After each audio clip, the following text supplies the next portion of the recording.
Hey, hello, everyone. Thank you for joining us for Crafting Family Learning and Curious, Extending Classroom Experiences with Informal Education Practice. So we are going to start by briefly introducing ourselves. And while we're doing that, please feel free to share with us in the chat who you are and where you're joining us from. Hello, everyone. We're glad you are here with us today. My name is Efrain Tejada. I use the pronouns he, his, his. I'm the Curious and the Family Programs Manager at the Natural History Museum. I'm Christian Thomas. My pronouns are they, them, and I coordinate Curious, and I've been very involved in our family programs when they've been on site, and I've been directing our virtual family programs since April 2020. Hello, everyone. My name is Katie Derlishan, and I am the Family Programs Coordinator for the museum, and my pronouns are she and her. And while I'm doing family programs for the museum, I was a former classroom educator in the elementary classroom, and I did do 1 year in middle school as well. So welcome to our program today. Awesome. So I forgot to mention, I'm joining you all from Natural History. I'm in Curious in our mezzanine loft, which Efrain is going to tell us a bit more about later. Looks like we've got some people joining from Virginia, so locals, lovely to see you. I'm going to dive right into our goals for this session. What we really want to do is to first provide some context for the programs that we do here, our family programs, both on-site before COVID and what we've been doing virtually since, and share with you how and why we designed the programs the way that we do, and identify along the way the resources that we think that we use that we think that you can apply to your own practice. So we're hoping that if you would like to ask us some questions, you can use that chat to ask us along the way, and we'll try to address them as they come up. But we're also planning to have some time at the end to dedicate to Q&A if you have anything lingering that you'd like to ask. So without further ado, I'm going to get into some brief examples of the products, the things that we've made together as we have been doing these virtual programs, like I said, since April of 2020. So starting with our very popular paleo art series with Bob and Tess, who are some fabulous paleo artists. You can see Katie in the corner there. Some plant presses that we did. Some narwhal habitats that we made together, looking at adaptations of narwhals. Brains that we drew together with illustrators and authors. And a NMNH family mural. You can see this is our ocean team, and me and Katie together, we worked on a mural to show adaptations of different creatures to life in the Galapagos, the sea around the Galapagos, as well as rainforest habitat models that we made together. So for all of these virtual programs that we've done, we've been soliciting families to participate and create something along with us. And we've also, as staff, had the great opportunity to be able to do these projects ourselves. So we're going to dive deeper into a lot of those different programs and one case study in particular. But first, we wanted to make sure that we're starting at the same place and give some vocabulary for you. First, we define a family as a multi-generational group of people who are coming together for our experiences. And we define a learner as an individual of any age coming to our museum and our programs as well. And we'll also be talking about co-learning. We define co-learning as an opportunity for learners of varying ages to build upon their knowledge together and on even footing. So for that, we really like to have groups of families co-learning and learning alongside each other together. Alrighty. So what we're looking here is one of our visitors enjoying Curious. For those ones who are not familiar with Curious, Curious is our interactive object-based space at the Natural History Museum. In Curious, you have the opportunity to get very up close with over 6,000 different real museum objects that visitors can touch and interact with and learn more by either participating on activities or various programs that we have. Our goal is to be able to bring some of the science that happen behind the scenes to the forefront and allow visitors to also build their own experience by interacting with many of these objects that represent some of the 7 disciplines that we study at the museum. Curious is unique because in the museum, because historically museums have been these places where you go and look things through a piece of glass. But we're trying to go beyond and shatter that glass and allow visitors to not only interact with the objects, but also with our scientists. As you can see here, we have a researcher who's actually talking to a visitor. That's a unique experience that we are able to provide to our visitors as well in person prior to the pandemic and also through digital means. And Curious has given us the opportunity to experiment way beyond with object-based learning and informal education. It has allowed us to provide with immersive experiences to our visitors. As you can see here, this was a program that we had a few years ago in conjunction with the New Zealand Embassy and the Maori Cultural Arts Institute, in which they took over the space for about 10 days. And people got to learn a little bit more about Maori culture and all that it entails and how all these cultures are still alive. So we want to provide spaces for also communities to be able to learn and join with us in the space. So we are trying to really promote creativity and different ways to approach natural history. Curious was originally designed for teenagers. But anecdotally, we've been observing that Curious was visited mostly by families. After a few years, we decided to do a demographic study that just supported our observations that families were the primary users of the space. So as a result, we have combined an area of the space. We have redesigned the mezzanine in Curious to become a more younger audience driven. Keeping in mind that the bottom area of Curious still geared towards 10 and up, the mezzanine will be geared towards 10 and under, just to allow the whole family to experience natural history science and learn and experiment together under one same roof in the same room at the museum. So looking ahead, over this past year and a half, we have learned a great deal about the way visitors are interacting with our museum and our collections. When we no longer had access to the physical collections that we had to reimagine what that experience is going to look like. So we were trying to figure out how to do this in a digital form. So this is part of the experimentation that we promote in the space to try to figure out how to better serve and connect with our audiences, whether in person, in this case, digital, over the past year and a half.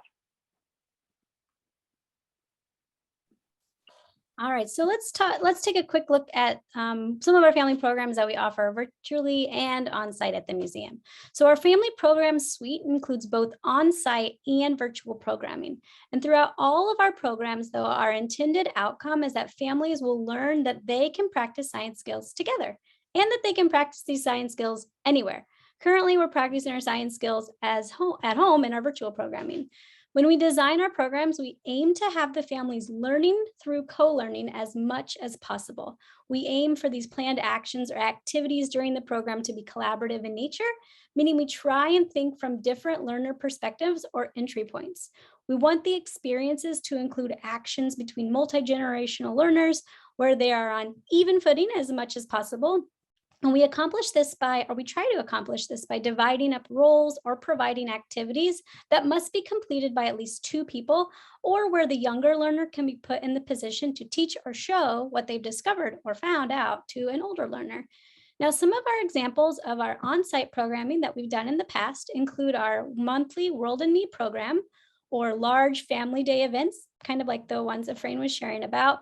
And we have these a few times a year. And we started prior to the pandemic time, a pilot program called for our youngest learners called Playdate. And this was a program for our youngest visitors, youngest learners, and for their caregivers. Now, however, currently we're doing just virtual programming. And virtual programming, though, has been a little bit trickier to craft these types of hands-on experiences.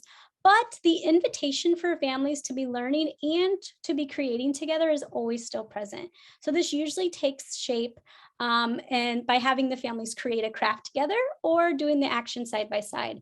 And we try and make all of these activities be collaborative from the beginning. And we often model this by having either our museum team create something together as a museum family, kind of like Christian showed a few of those pictures a few minutes ago.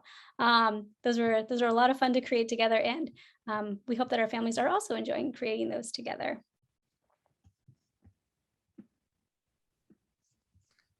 So before we launch into a deep dive into one of our particular programs that Katie's going to lead us through, I just wanted to share with you all the design ethos behind how we do the things that we do and why we do them in that particular way.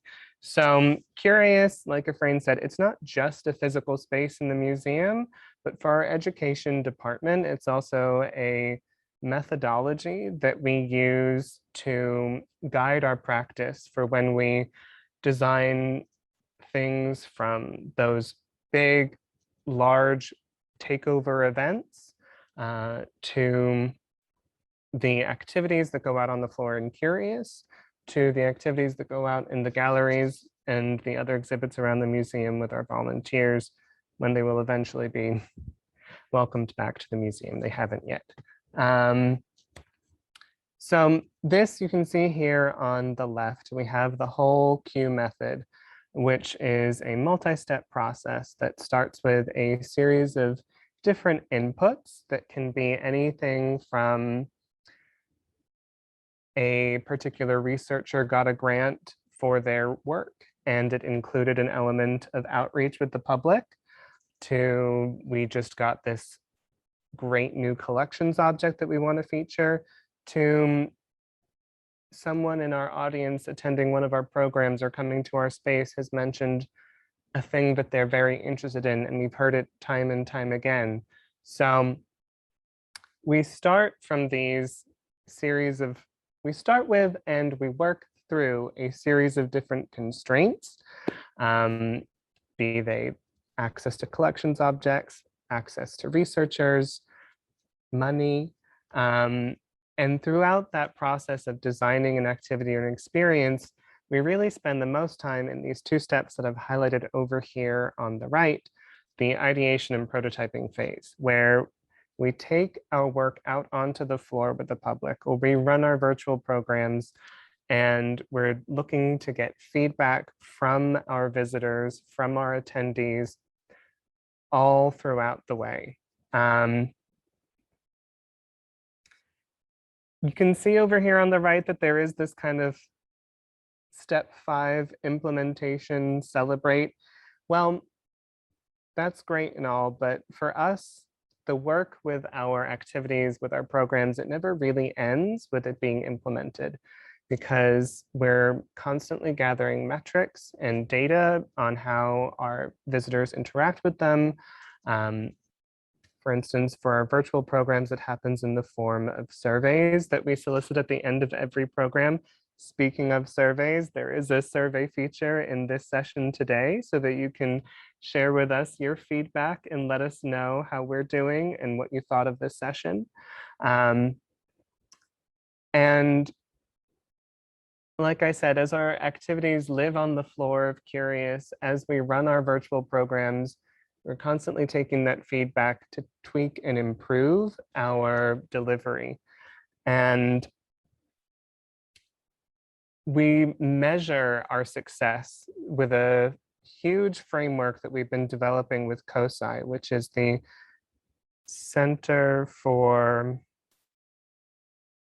I'm going to phone a friend here and ask Katie to fill in the gap of the Center acronym for that one. Science and Industry. Center of Science and Industry. Thank you so much, Katie. We work with a lot of acronyms here at Natural History and with our partners outside of Natural History as well.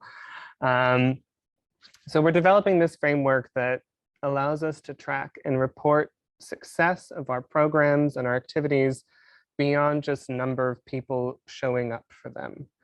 And I think that's everything I wanted to say about the Q method and our design methodology before Katie takes us through an example of how it was put into practice. Sounds great. All right, well, thanks for walking us through the Q method, Christian.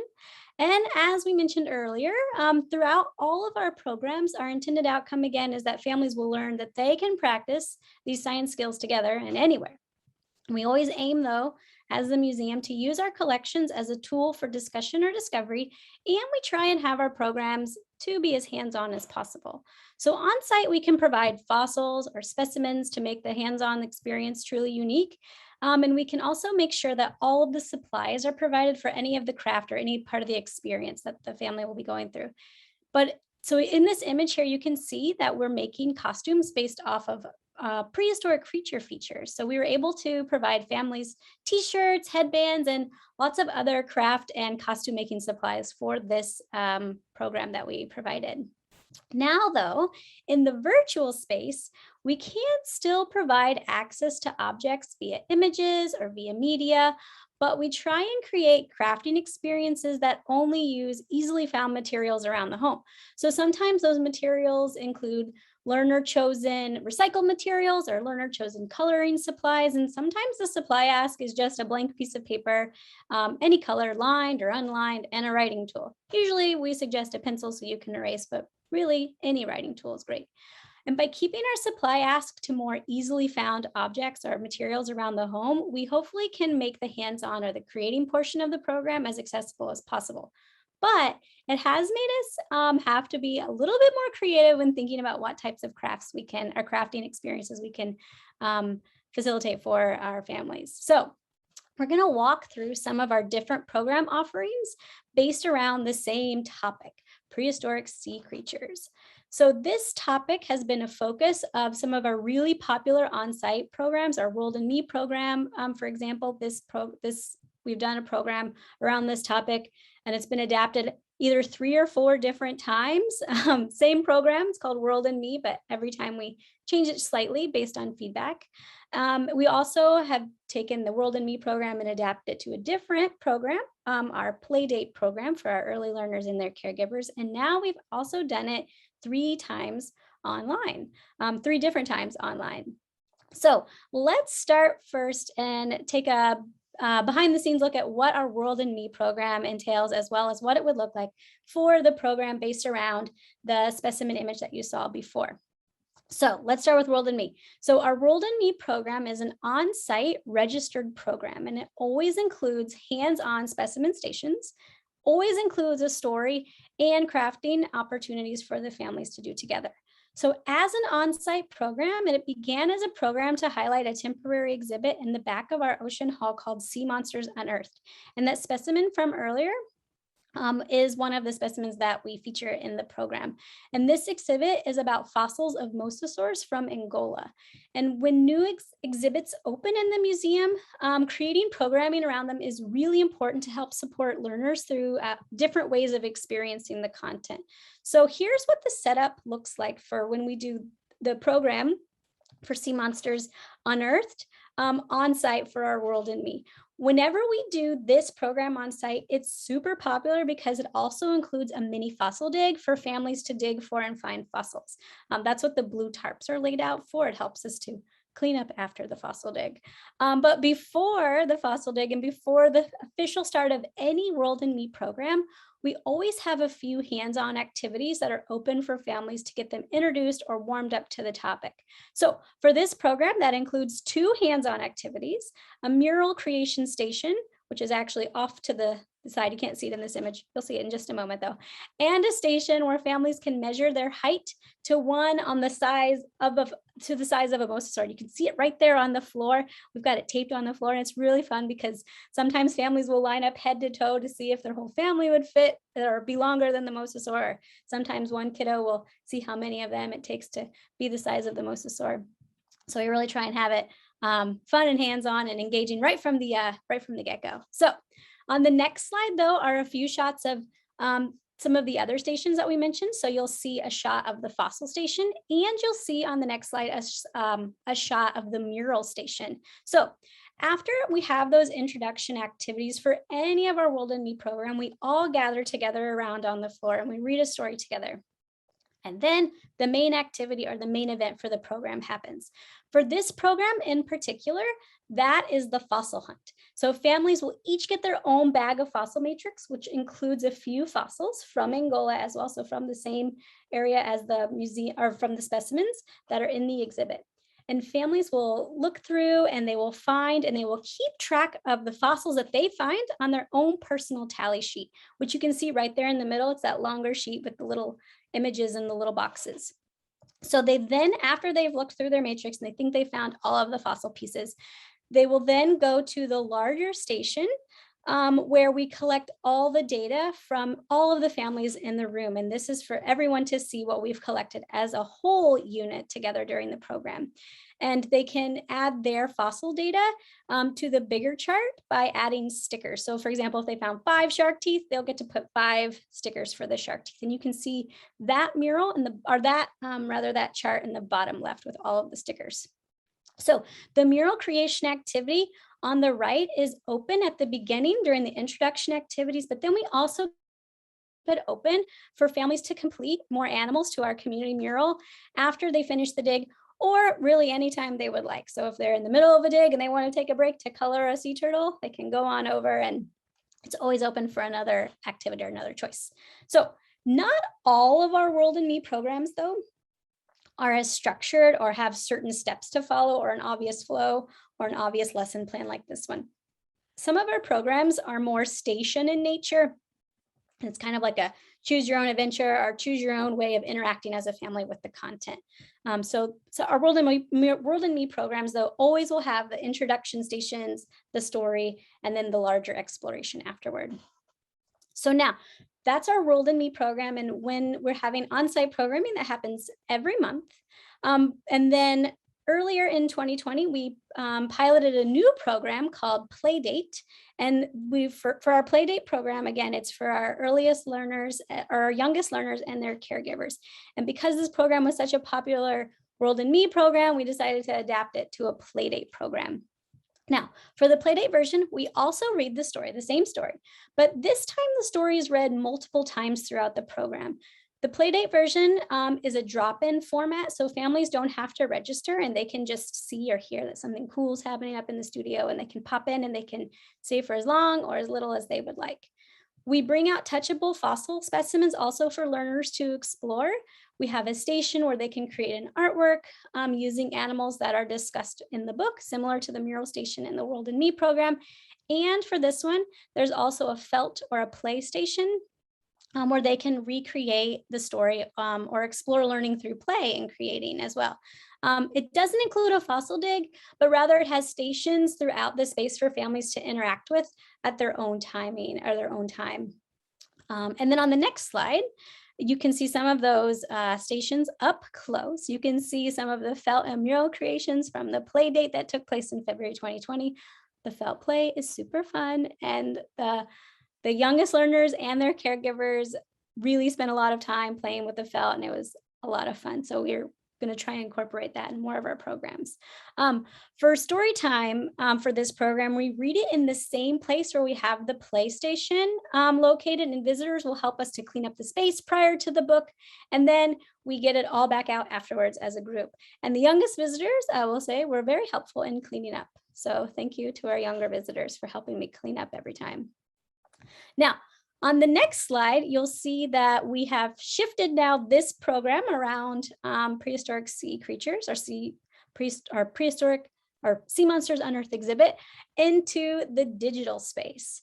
So we started to offer virtual programming a virtual monthly program called Natural History at Home. And this is the program that we're offering currently every month.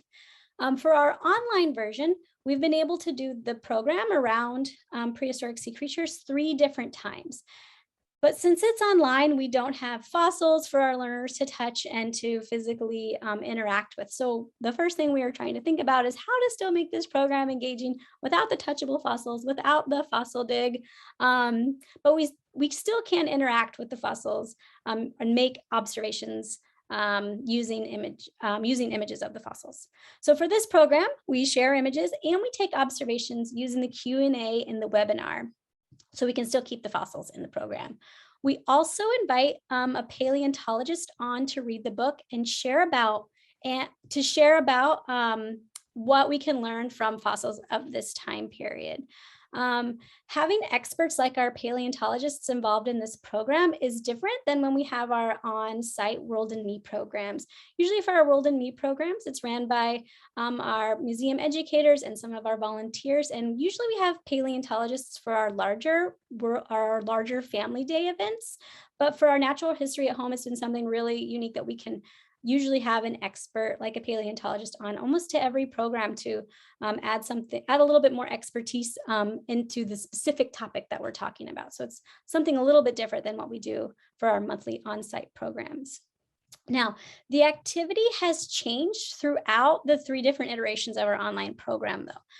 This was one of our first online programs that we did, and we had a lot to learn, let me tell you. So like other educators, we had to quickly pivot from in-person programming or in-person learning to online.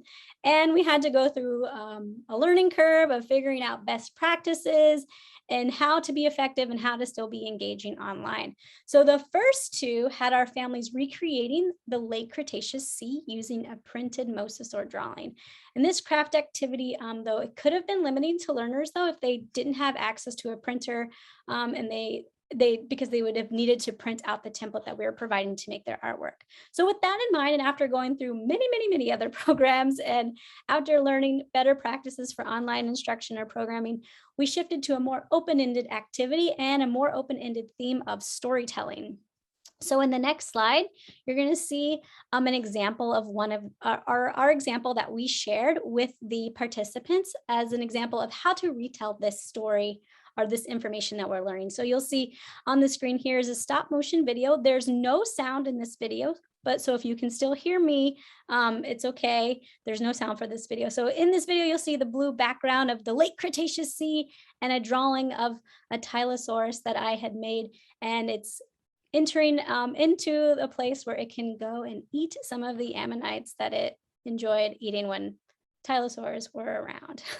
So this was just one example or one way that our learners could have chosen to recreate or retell the story or the information that they had learned. Now for our craft example, again, for this 3rd run, they could have retold the story in any way that they wanted. So it could have been through art, like you see in the bottom left corner, could have been through a movie like I had shared, or we even had someone retell some of the information they learned in a comic. So it was really fun to see some of these creations that families shared. And we always encourage the families to share some of their artwork with us via email after the program. So also in the emails, so Christian had said that we ask for our families to fill out a survey to provide feedback for our programs, but we also sometimes receive feedback in the emails that sent to the artwork that they're sharing, helping us to guide our future programs so that we know what to keep and change, especially in this new to us world of digital program for family programs. So, and I apologize because I just got an internet unstable, so I hope everyone can still hear me.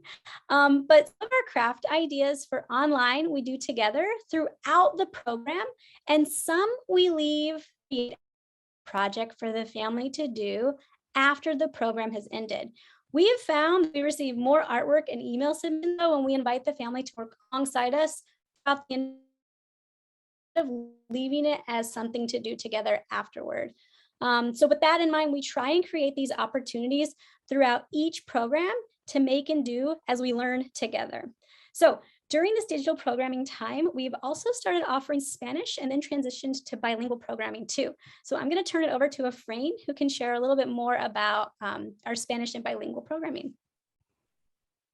Awesome. Thanks, Katie. And before I talk a little bit about Historia Natural en Casa, I kind of want to answer a couple of questions that you guys have submitted. One is about, what it would be the takeaway experience from our families and visitors. And in this case, what we want visitors and the kids to take away is just a greater awareness of the world around them and of the world that we actually live in. Our goal is not to create researchers because people have different paths.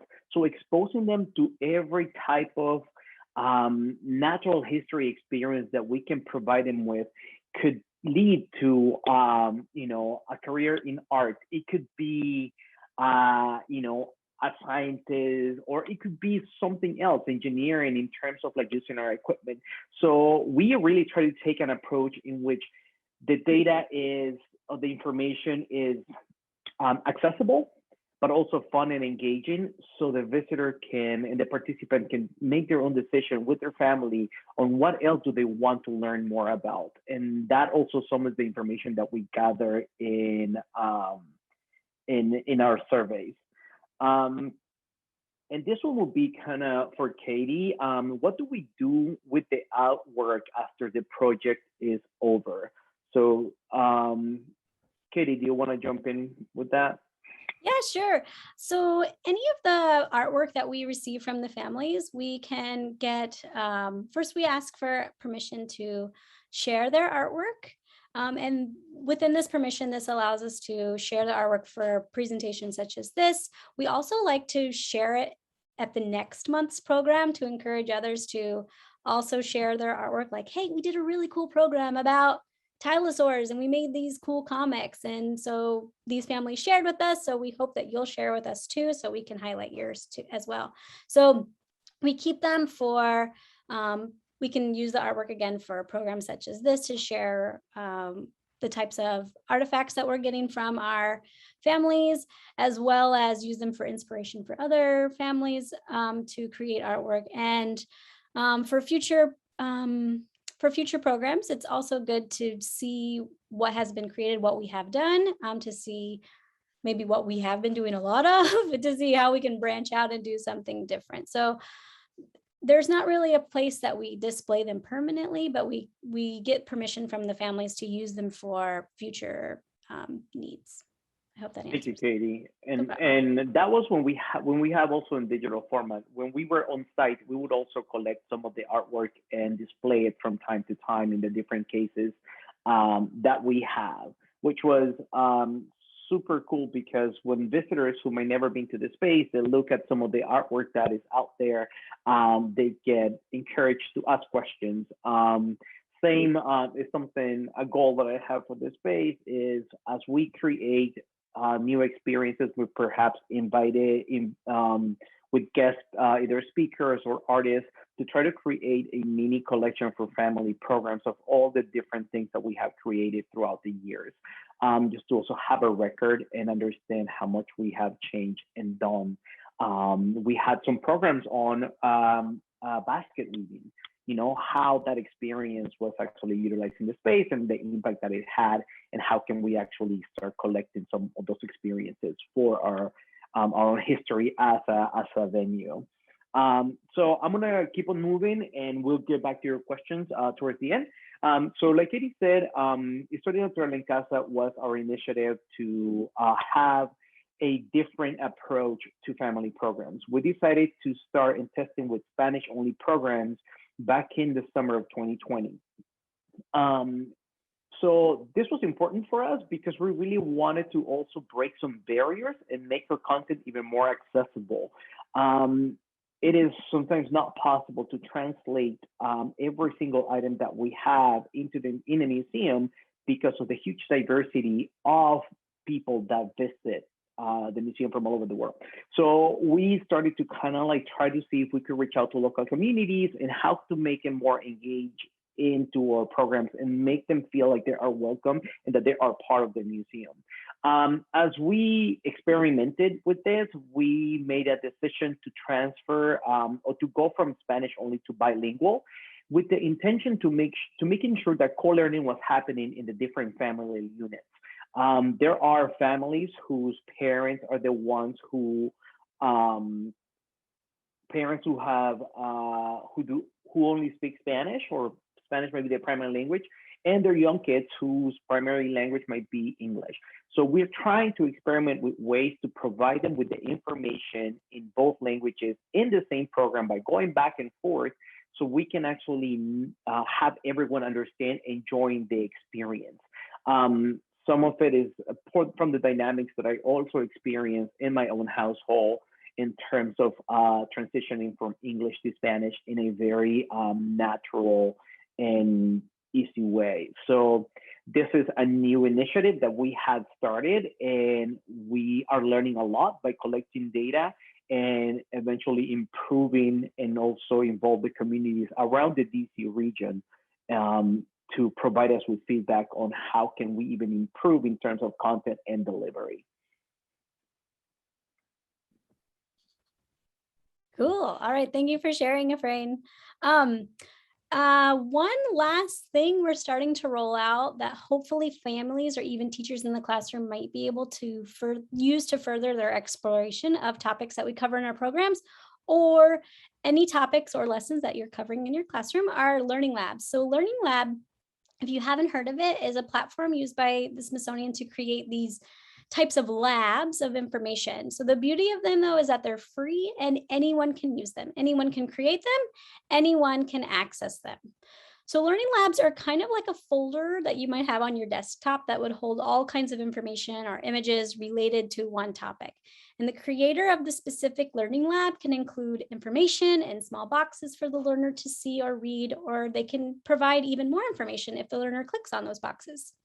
So currently, we've been working on creating these as supplemental resources for some of our family programs. They might be abbreviated versions of a longer virtual program. They might be additional resources for families to extend their learning together, or they might be a different way entirely to digest the information that was shared in a program. Each Learning Lab will be designed to be a standalone activity or experience, but they will be linked to a recording of a virtual program if we have one for that topic. But here's a sneak peek you can see on the screen there, and then I'm going to share my screen with you, of one of our Learning Labs that was just published for the Tylosaurus program that I shared more about with you a few minutes ago.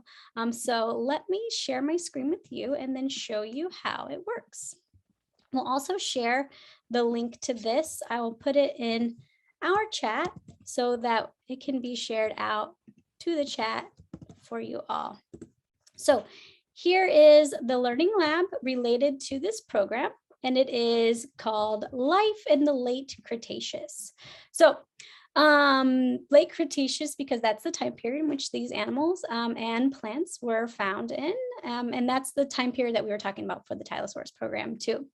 So within the Learning Lab, you can see, like I had said, there are these little boxes, and each of these little boxes are created by the creator of the Learning Lab.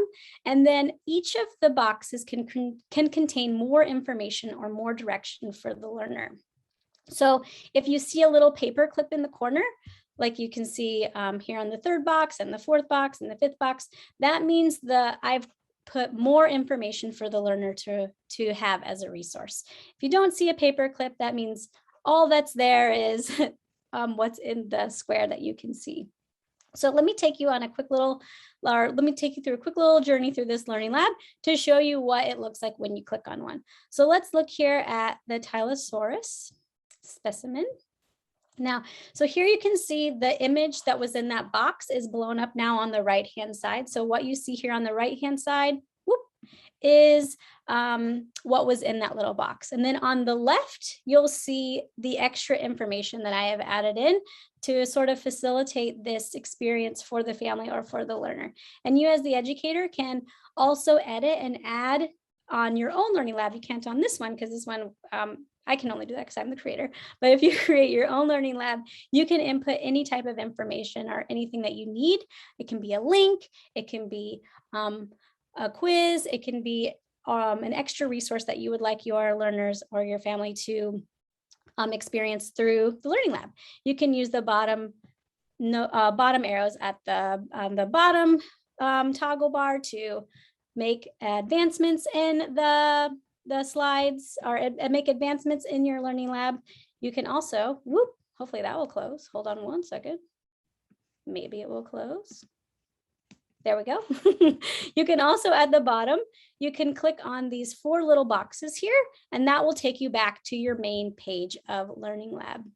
Like I had said, we also with each of these Learning Labs, we want to link to the video in case someone wants to watch the video, but maybe they don't have the time for it, and so they just want to have the information this way. That's fine, but we do want to link to it just in case. So that will be in our Interested in More, where they can then click on the link that's provided in the information to then watch the whole program. So that is my quick little tour of Learning Labs.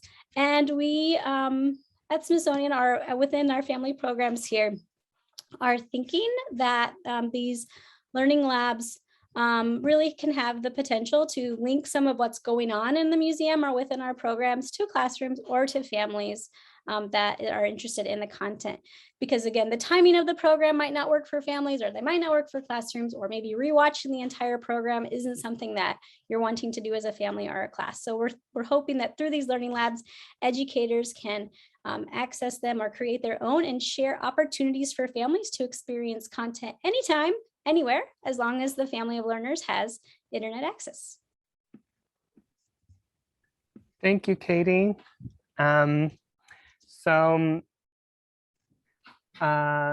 This is a great opportunity. If you have any questions that we haven't addressed or that you would like us to address, or if there's anything that in particular resonated with you throughout this session, please pop those in the Q&A or the chat. So while you're thinking about those questions, I'm just going to very briefly give you a quick tour of our natural history education page, which I will pop the link into our chat as well. So this is a great resource for all sorts of different types of people. If you go over here to this menu, there's a whole bunch of different types of resource for our school programs, for our family programs, for adult programs, resources for teachers here, these teaching resources. And on the main page here, you can see it's also promoting our upcoming events, such as our September 26th Historia Natural en Casa, featuring images of Katie's pet dog and pet gecko. So there's a lot of great stuff on there that we think might help you, and that we hope that you can access and explore at your leisure. And I know that there was a follow-up question earlier about what do we do with the art that we're left with from our on-site programs. And I will say, Efrain and Katie, feel free to chime in. But I will say that for the most part, for our on-site programs, the art that we generate with our families are intended to be taken with them when they're done with the project. So like that's one of those core features of our on-site programs that we try to have every time, is that there is some sort of make and take away, so that you have a memento of your experience and maybe a way to further engage with the learning at home. Mm-hmm. Yeah, there have been a few times where a family might have left their craft, or I might have been inspired to create a craft for it as well. And we have, each of our World in Me programs have their own little bin, so that we know when we're going to do that program, all of the materials are right there ready to go, so we can quickly set it up. And sometimes we might I might create a craft, or one of the other educators might create a craft that was influenced or inspired by the program, and we might keep it in the packet or keep it in the box with the World in Me stuff, so that we can use it as a sample or an example for later.